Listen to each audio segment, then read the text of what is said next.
দেখুন। তো বন্ধুরা, আজ আমি ওভেন চারা মাটির উনুনে স্বাদের আটা দিয়ে বেকারির মতো বিস্কুট তৈরি করে আপনাদেরকে দেখাবো। এই বিস্কুটের রেসিপিটা আপনাদের কাছে শেয়ার করছি। আপনারা কিন্তু পুরো ভিডিওটি দেখতে থাকুন, আশা করি ভীষণ ভালো লাগবে।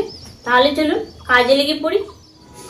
এই পাত্রের মধ্যে নিয়ে নিচ্ছি 200 গ্রাম আটা, তারপর দিচ্ছি 100 গ্রাম গুঁড়ো করে নেওয়া চিনি, 2 চামচ গুঁড়ো করে নেওয়া সুজি, হাফ কাপ গুঁড়ো দুধ, স্বাদ মতো নুন দিচ্ছি, আর দিয়ে দিচ্ছি এই চামচের হাফ চামচ বেকিং পাউডার। তো সব উপকরণগুলো দিয়ে দিলাম, এবারে ভালো মতো মিশিয়ে নিব। তো সবকিছু ভালো মতো মিশিয়ে নিলাম, মধ্যেখানে কিছুটা জায়গা করে নিচ্ছি। এখন এর মধ্যে দিয়ে দিচ্ছি এই বাটি দিয়ে 1 বাটি সাদা তেল। বিস্কুটটি বানাতে জল ব্যবহার করা যাবে না, শুধুমাত্র তেল, ঘি বা ডালডা দিয়ে বানাতে হবে। তো তেলটা দেওয়ার পর হাত দিয়ে চেপে চেপে সফট একটা ডো বানিয়ে নিব। আরো 1 কাপ তেল লাগবে, তাই আমি দিয়ে দিচ্ছি।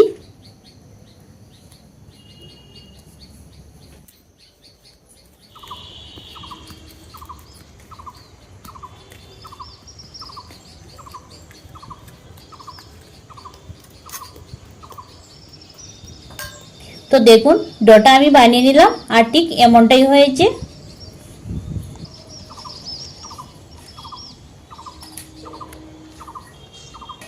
তারপর এরকম একটা স্টিলের থালা নিয়েছি বিস্কুটটি বেক দেওয়ার জন্য। এর মধ্যে খানিকটা সাদা তেল দিয়ে ব্রাশ করে নিব। এবারে এই ডোটার মধ্য থেকে বিস্কুটের জন্য লেচি কেটে নিব।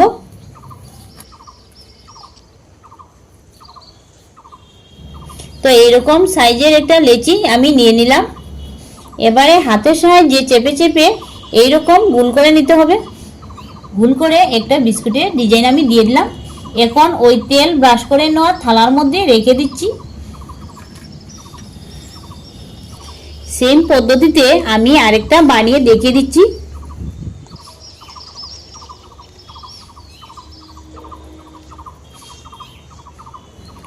কোনো ঝামেলা ছাড়াই কিন্তু খুব সহজেই তৈরি হয়ে যাচ্ছে বিস্কুটটা। এইরকম সাইজের থালার মধ্যে কিন্তু আমি মোট 4টি নিয়ে নিলাম।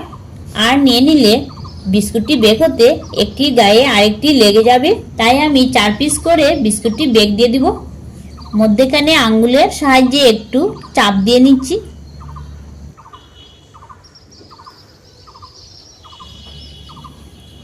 এর মধ্যে একটি একটি করে বাদাম দিয়ে দিব।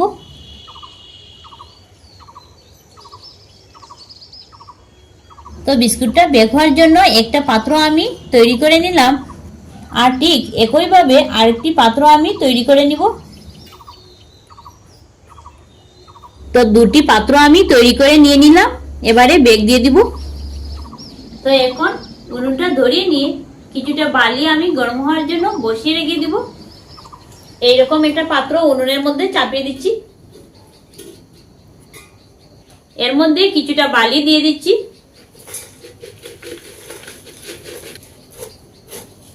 বালি দেওয়ার পর এরকম একটা স্ট্যান্ড এর উপরে বসিয়ে দিচ্ছি। 5 মিনিটের জন্য চাপা দিয়ে রেখে দিচ্ছি বালি গরম হওয়ার জন্য। তো 5 মিনিট পর চাপাটা সরিয়ে নিচ্ছি।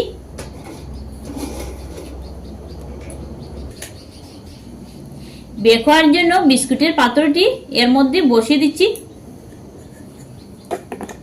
চাপা দিয়ে রেখে দিচ্ছি। বিস্কুটটি বেক হতে 25 মিনিট সময় লাগবে, আর উনুনের আঁচটা মিডিয়াম টু লো ফ্লেমে রেখে। তো 25 মিনিট পর আমি ফিরে আসছি।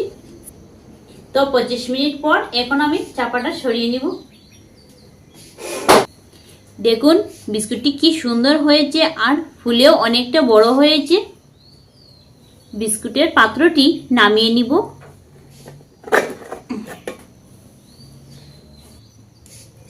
তো নামিয়ে নিলাম, আর বিস্কুটটি ঠান্ডা হওয়ার পর এই পাত্র থেকে সরিয়ে নিব, তা না হলে বিস্কুটটি ভেঙে যাবে।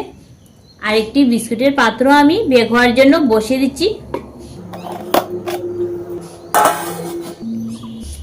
এদিকে বিস্কুটের পাত্রটি ঠান্ডা হয়ে গিয়েছে। এখন বিস্কুটটা সরিয়ে নিব। দেখুন নিচ দিকটা কত সুন্দর হয়েছে।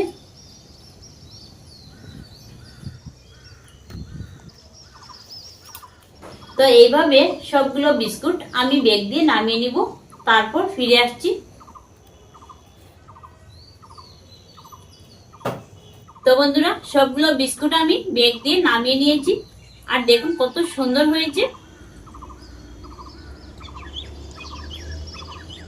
তো একটা বিস্কুট ভেঙে আপনাদেরকে দেখিয়ে দিচ্ছি।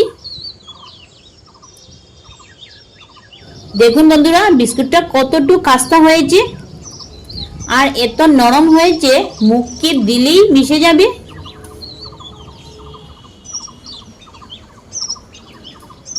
সত্যি বিস্কুটটা না অসাধারণ হয়েছে। এই বিস্কুটটি যাকে খাওয়াবেন তিনি কিন্তু বুঝতেই পারবেন না যে এটা ঘরে বানানো হয়েছে। বন্ধুরা, আপনারা একবার ঘরে ট্রাই করে দেখবেন, অনেকদিন সংগ্রহ করে রেখে খেতে পারবেন। আর ভিডিওটি ভালো লেগে থাকলে চ্যানেলটি সাবস্ক্রাইব করে আমাদের পাশে থাকবেন। ধন্যবাদ।